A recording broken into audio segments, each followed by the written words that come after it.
Hello everyone, welcome to GK Today, and in this video we are going to discuss about National Defence Authorization Act 2021. The National Defence Authorization Act 2021 was enacted by the United States to specify budget, expenditure and policies of United States Department of Defense for the fiscal year 2021. The act determined the annual budget of United States at 740.5 USD, and the first National Defence Authorization Act 2021 was passed in 1961. Since then, the act has been passed every year. Why is the act named after William M. Thornberry?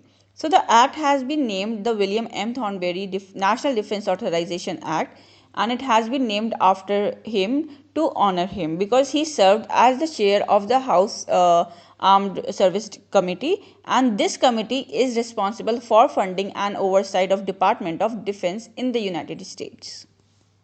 So what is the recent issue in regard to National Defence Authorization Act? See, the outgoing United States President Donald Trump recently vetoed the National Defence Authorization Act 2021, argued that the act affected national security. He also disagreed with its provision of renaming military installations after Confederate general.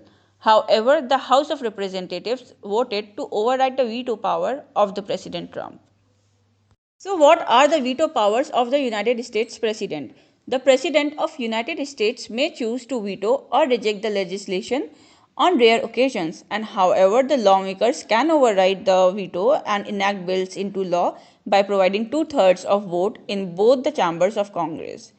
Every bill for resolution approved by the United States Congress is presented to the President for his approval, and once the bill is presented, the President may sign the bill into law within 10 days, or he may reject the bill by returning to the Congress with reasons of objections. And if the President does not do anything with the bill automatically becomes a law after 10 days.